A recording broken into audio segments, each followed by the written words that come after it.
Sri Kuberan TV நேயர்கள் அனைவருக்கும் மோசஸின் இனிமையான வணக்கங்கள். மாசி மாத பலன்கள் தான் பார்க்க வரோம். அதுக்கு முன்னாடி மாசி மாதம்னா என்னன்னு வச்சுக்கோ. மாசி மாதம் பார்த்திங்கன்னா ஆன்மீகத்துக்கு உகந்தமான மாதம் சொல்லுவோம். ஏன்னா தை மாதம் கர்மங்களை போக்கக்கூடிய மாதம்.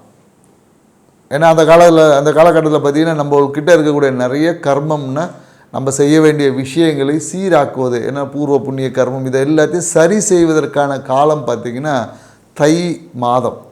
மாசி மாதம் என்னென்னாக்கா, ஏன்னா தை பிறந்தா வழி பிறக்கணும் இல்லையா, அப்போ அந்த கர்மங்களை நீக்கும் போது தான் வழி பிறக்கும். அந்த வழி என்பது தான் மாசி மாதத்தில் பிறக்கும். அதனால தான் பார்த்திங்கன்னா இந்த மாசி மாதம் ஆன்மீகத்துக்கு உகந்த ஒரு ஏற்ற மாதம். அதனால தான் இந்த மாதத்தில் தான் பார்த்திங்கன்னா மகா சிவராத்திரி கொண்டாடும். புரியுதுங்களா? மகா சிவராத்திரி பார்த்திங்கன்னா மாசி மாதத்தில் வரக்கூடிய விஷயம். ஏன்னா மாசி மாதத்தில் தான் பார்த்திங்கன்னா கும்பத்தில் சூரிய பகவான் இருந்து தன்னுடைய வீட்டையே பார்ப்பார். அப்போ என்னென்னாக்கா ஆத்ம காரியங்கள், அந்த ஆத்ம பலம் என்பது இந்த காலகட்டத்தில் அதிகமாகும். அதனால தான் இந்த மாதத்தில் பார்த்திங்கன்னா நிறைய இந்த மந்திர உபாசனைகள் பெறுவது, புதிய புதிய கலைகள், நிறைய விஷயம். ஏன்னா இன்றைக்கி நம்ம படிக்கிறது மட்டும் தான் ஒரு விஷயமா இருந்துச்சு. அன்றைக்கி என்னென்னாக்கா போர்க்கலை, மாந்திரிக கலை, இந்த மாதிரி பூஜை விஷயங்கள், யாகங்கள், இந்த மாதிரி எல்லா விஷயங்களும் கலைகளை கற்க ஆரம்பிப்பது பார்த்திங்கன்னா இந்த மாசி மாதத்தில் தான் ஆரம்பிப்பாங்க.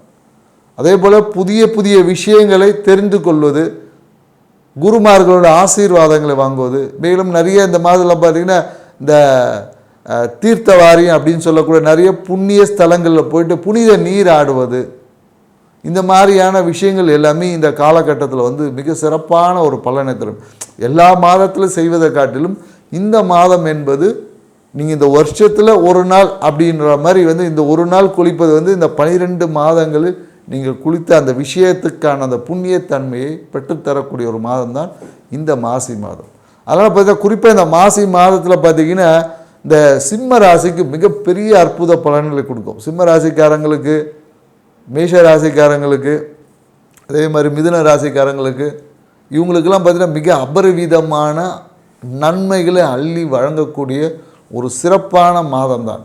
இதை தான் ஒவ்வொரு ராசிக்காரர்களுக்கும் என்ன மாதிரியான நற்பலன்களை இந்த மாசி மாத கிரக நகர்வுகள் அளிக்கப் போகுது என்றதை பற்றி தான் நம்ம டீட்டெயிலாக ஒவ்வொரு ராசியாக பார்க்கலாம். வாங்க வீடியோக்குள்ளே போகலாம். ஸோ கன்னி ராசி அன்பர்களுக்கு இந்த மாசி மாத பலன் எப்படி இருக்கும் போது தான் நம்ம பார்க்க போகிறோம். ஏன்னா இந்த காலகட்டத்தில் என்னென்னாக்கா கன்னி ராசி அன்பர்களுக்கு எடுத்த பழைய முயற்சிகளால் சிறு சிறு பிரச்சனைகள், தடை தாமதங்கள் என்பது இந்த மாதத்தில் கண்டிப்பாக இருக்குது. ஸோ மாத தொடக்கத்திலே பார்த்திங்கன்னா சிறு தடை தாமதங்கள் கண்டிப்பாக இருக்குது. ஏன்னா ஏற்கனவே நடந்த ஏதாவது ஒரு பிரச்சனையே மன அழுத்தம் என்பது இருக்குது. மனம் பார்த்திங்கன்னா இந்த காலகட்டத்தில் ஏதாவது ஒரு தேவையில்லாத ஒரு பிரச்சனையை ஏற்கனவே ஏற்பட்ட அந்த அனுபவத்தினால சில பேருக்கு என்னென்னாக்கா இந்த சொத்து சார்ந்த விஷயத்தில் அசிங்கம் அவமானம் ஏற்பட்டிருக்கும். இல்லை என்ன பார்த்தீங்கன்னா இந்த இளைய சகோதரத்துவத்தால் ஏற்கனவே ஏதாவது ஒரு பிரச்சனை, போலீஸ் ஸ்டேஷன், பஞ்சாயத்து ஏதாவது இதனால் நிறைய கன்னி ராசிக்காரர்களுக்கு ஒரு மன அழுத்தம் என்பது ஏற்கனவே ஏற்பட்டிருக்கு. அந்த மன அழுத்தத்துடன் சூடு காரணமாக, ஏன்னா ஏதோ ஒரு நிலம் சார்ந்த விஷயம், இடம் சார்ந்த விஷயம் எப்போதும் பார்த்திங்கன்னா கன்னி ராசிக்காரர்கள்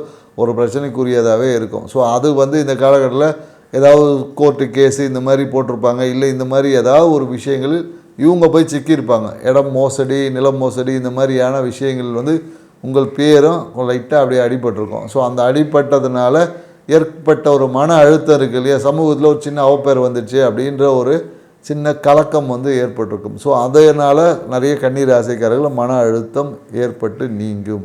அதனால் என்னென்னாக்கா கன்னி ராசிக்காரர்களுக்கு பொதுவாக என்னென்னாக்கா எப்பொழுதும் எதையும் ரொம்ப ஆய்வு செய்து ஆலோசனை செஞ்சு தான் எடுத்துப்பாங்க. ஏன்னா கடந்த காலத்தில் இவங்க எடுத்த பல முடிவுகளால் இவங்களுக்கு பிரச்சனை தான் இருந்திருக்கும். ஸோ அந்த பிரச்சனையின் காரணமாக இப்போ மனம் ஒரு சின்ன ஒரு கலங்கிய குளம் போல் இருக்கும். கொஞ்சம் தெளிய வச்சிங்கன்னா சரியாயிடும். ஸோ அப்போ என்னென்னாக்கா பழைய விஷயங்களை பழையன கழிதலும் புதியன புகுதல்ன்ற மாதிரி பழைய விஷயத்தை தூக்கி ஓரம் வச்சுட்டு புதுசாக யோசிச்சுப்பாரு. ஏன்னா சூழ்நிலைகளால் பல விஷயங்கள் ஏற்பட்டிருக்கு. ஸோ அதை நீங்கள் இலகுவாக மன அமைதி, பழைய விஷயங்களை பற்றி சிந்திக்காமல் இருந்தாவே உங்கள் மனம் தெளிவாயிடும். ஸோ அதை மட்டும் நீங்கள் செஞ்சிங்கன்னா இந்த மாசி மாதம் உங்களுக்கு மிக நல்ல பலனையும் கொடுக்க தயாராக இருக்குது. ஸோ என்னென்னாக்கா எப்போதும் என்னென்னாக்கா நன்மையும் தீமையும் நாணயத்தின் 2 பக்கங்கள் மாதிரி தான். ஏன்னா நல்லது இங்கேயும் கெட்டது இங்கேயும் இருக்குதுன்னு பல பேர் நினச்சிப்போம். அப்படிலாம் ஒன்றும் கிடையாது. நன்மையும் தீமையும் நாணயத்தின் 2 பக்கங்கள் மாதிரி தான். ஸோ நாம் எந்த பக்கத்தில் இருக்கோன்றது தான் நமக்கு முக்கியம். ஸோ அதனால தான் நம்ம என்ன சொல்ல, பிரச்சனை ஒருத்தனுக்கு இல்லாமல் லாபம் கண்டிப்பாக ஏற்படாது. சரிங்களா? ஒரு போட்டின்னு ஒன்று இல்லாமல் வெற்றி என்பது தீர்மானிக்கப்படாது. எக்ஸாம்னு ஒன்று இல்லைன்னா அடுத்த கிளாஸுக்கே போக முடியாது. ஸோ இதை எல்லாத்தையும் புரிஞ்சுக்கணும். அதனால் என்னென்னாக்கா நிறைய கன்னிராசிக்காரங்களுக்கெல்லாம் பார்த்தீங்கன்னா, ஐயோ பிரச்சனையே இல்லாமல் ஒரு விஷயம் நடந்தோன்னு பார்ப்போம். அப்படிலாம் ஒன்றும் கிடையாது. பிரச்சனைக்கு அடுத்து தான் வெற்றியே. எக்ஸாம் எழுதி பாஸ் ஆனால் தான் அடுத்த கிளாஸ் போக முடியும்.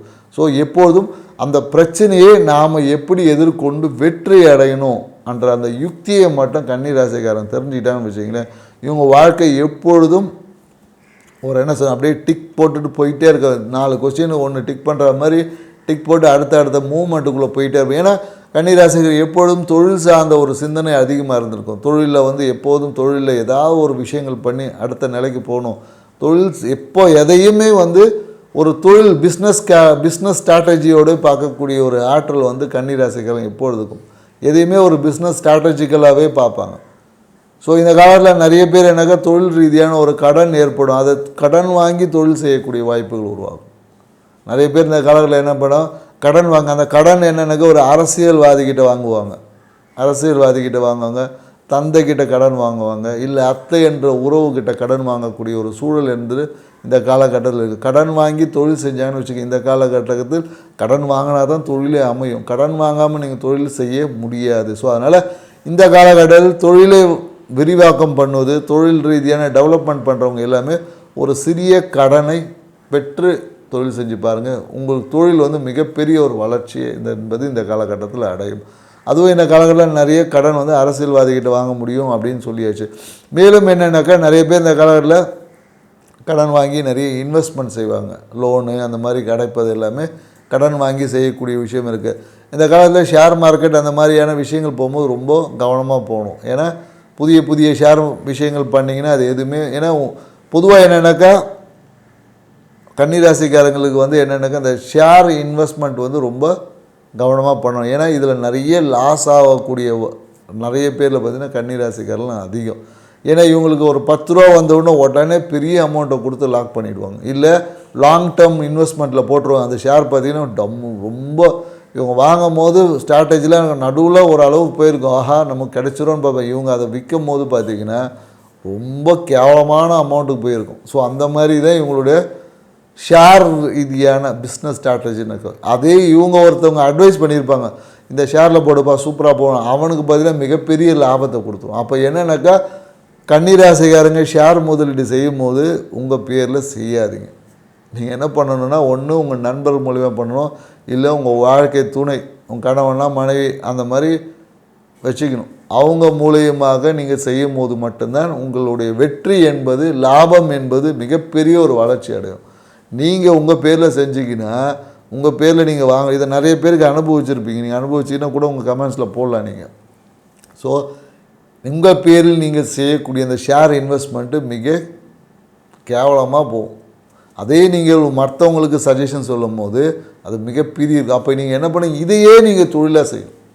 கன்சல்டேஷன்ஸை நீங்கள் ஷேர் கன்சல்டேஷன் செய்யும் போது அதுவே உங்களுக்கு மிகப்பெரிய ஒரு வருமானத்தை பெற்றுத்தரும். அதனால தான் பார்த்திங்கன்னா நிறைய பேர் பிஸ்னஸ் கன்சல்டன்ட் எல்லாருமே பார்த்திங்கன்னா கன்னி ராசிக்காரங்க பிஸ்னஸ் கன்சல்டன்ட் பண்ணிங்கன்னு வச்சுக்கோங்க, சூப்பராக வழி காமிப்பாங்க.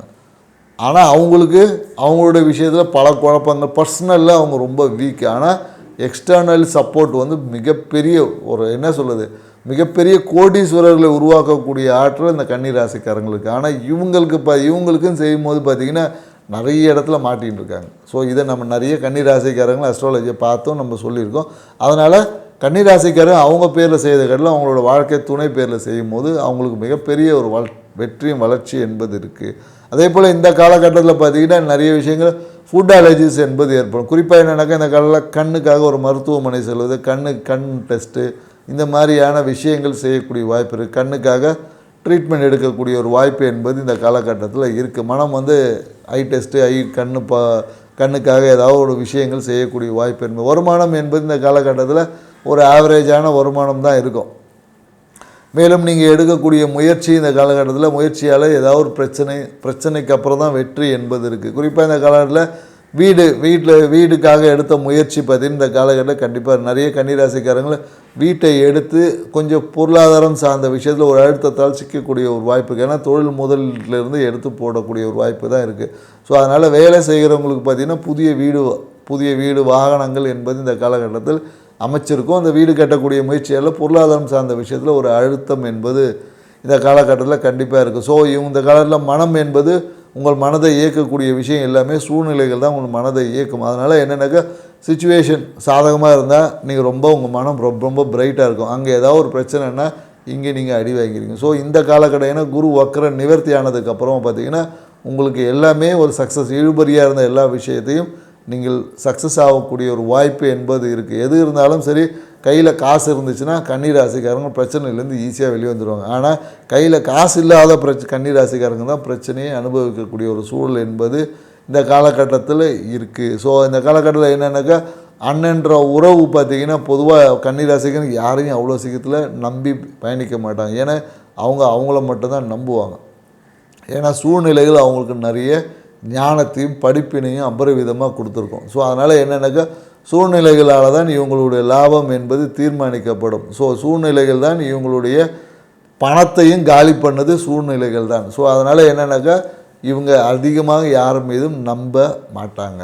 ஸோ அப்படி நம்பி இவங்க செய்யக்கூடிய எல்லா விஷயமும் இவங்களுக்கு பெருசாக நன்மையும் கொடுக்கறதில்ல. ஸோ அதனால் என்னென்னாக்கா இவங்க அண்ணன்ற உறவு, அண்ணன் அக்கான்ற உறவு மூலிமா செய்யக்கூடிய விஷயங்கள் இவங்களுக்கு மிகப்பெரிய ஒரு லாபத்தை அப்பப்போ ஏற்படுத்தி கொடுக்கும். ஸோ அதே போல் என்னென்னாக்கா நண்பர்கள் இவங்களுக்கு எப்போதும் கன்னிராசிக்காரங்களை பார்த்தீங்கன்னா நிரந்தர நண்பர்கள் எப்போதும் இருக்க மாட்டாங்க. நிறைய இவங்களுக்கு நண்பர்கள் ஆன்மீக ரீதியான நண்பர்கள் இருப்பாங்க. அந்த நண்பர்களாலேயே ஒரு அழுத்தமான சூழல் இருக்கும். ஆனால் அதே வேலைக்காக அதே நண்பர்கள், ஆன்மீகம் தொடர்பில் இருக்கக்கூடிய நண்பர்களை கொண்டு இந்த காலகட்டத்தில் நிறைய கன்னிராசிகள் வேலை மாற்றம் என்பது அமையும். வேலை ரீதியாக ஏதாவது ட்ரை பண்ணிங்கன்னா இந்த காலகட்டத்தில் உங்கள் நண்பர்கிட்ட சொன்னீங்கன்னாவே கண்டிப்பாக வேலை என்பது அமையும். அம்மாவுக்கு தேவையான விஷயங்கள், அம்மாவுக்கு தேவையான உதவிகள் செய்வது மூலயமா கன்னிராசிக்காரர்களுக்கு இந்த காலகட்டத்தில் வேலை தேடக்கூடியவங்களுக்கு கண்டிப்பாக வேலை அமையும். ஏன்னா என்னக்கா நீங்கள் வீட்டில் நல்ல ஒரு விளக்கேற்றி பூஜை பண்ணிங்கன்னாவே இந்த காலகட்டத்தில் கன்னிராசிக்காரங்க வேலை வாய்ப்பு என்பது அமையும். வேலை தேடுறவங்களுக்கு நீங்கள் இதை பண்ணிக்கலாம். ஸோ அதனால் என்னென்னாக்கா கடந்த காலகட்டத்தில் வேலையே பார்த்திங்கன்னா ரொம்ப டாஸ்காக இருந்திருக்கும். எடுத்த வேலையை சரியாக முடிக்க முடியாது. ரொம்ப குழப்பங்கள், பிரச்சனைகள் இது மாதிரி இருக்கும். சூழ்நிலைகளாலையும் பண்ணிக்க முடியாது. நண்பர்களோட நிறைய கன்னிராசிங்க கருத்து வேறுபாடு ஏற்பட்டுரும். அம்மா கூட நிறைய பேர் கன்னிராசிங்க சண்டை போட்டிருப்பாங்க. ஏன்னா ஒர்க் ப்ரெஷர் இருக்கும். இங்கே அம்மா வீட்டில் ஒரு வேலை சொல்லியிருப்பாங்க, ரெண்டுத்தையும் செய்ய முடியாது. நிறைய கன்னிராசிங்க அம்மா உறவு பார்த்திங்கன்னா ஏதாவது ஒரு விஷயத்தில் பாதிப்பாக இருக்கும். ஸோ இந்த மாதிரி ஏதாவது ஒரு விஷயங்கள் சில பேருக்கு என்னென்னாக்கா வாகனத்தை போயிருப்பாங்க, வாகனம் பார்த்திங்கன்னா தண்ட செலவு வச்சுருக்கோம். ஸோ இந்த மாதிரி எல்லா விஷயத்துலேயும் ஒரு குழப்பங்களை சந்திச்சுட்டு இருந்திருப்பாங்க. ஸோ அந்த குழப்பங்கள் எல்லாம் மாறி இப்போது ஒரு மன நிறைவு கிடைச்சிருக்கும். இப்போ பார்த்திங்கன்னா சூழ்நிலைகள் எல்லாமே உங்களுக்கு சாதகமாக இருக்குது. நீங்கள் தான் கொஞ்சம் யாராவது ஒரு உதவிகள் எதிர்பார்த்து காத்திருப்பீங்க. அந்த உதவிகள் எல்லாமே உங்களுக்கு இந்த காலகட்டத்தில் நீங்கள் செய்யக்கூடிய ஒரு மருத்துவ விரயத்தின் மூலியமாகவும், இல்லை நீங்களே யாருக்காவது ஒரு மருந்து வாங்கி கொடுக்கறது மூலியமாகவும், இல்லை உங்களுக்கே நீங்கள் ஒரு மருந்துக்காக நீங்கள் செய்யக்கூடிய விரயம் இந்த காலகட்டத்தில் உங்கள் வாழ்க்கையில் வளர்ச்சிக்கான ஒரு படியை அமைத்து கொடுத்து உங்கள் வாழ்க்கையை வெற்றிகரமாகவும் மகிழ்ச்சிகரமாக அமைச்சு கொடுக்கும். நன்றி, வணக்கம். ஸ்ரீ குபேரன் டிவியை பார்த்தமைக்கு நன்றிகள். மேலும் இது போன்ற தகவல்களை தெரிந்து கொள்ள ஸ்ரீ குபேரன் டிவியை சப்ஸ்கிரைப் செய்யுங்கள். மறக்காமல் பெல் ஐக்கானை கிளிக் செய்யுங்கள்.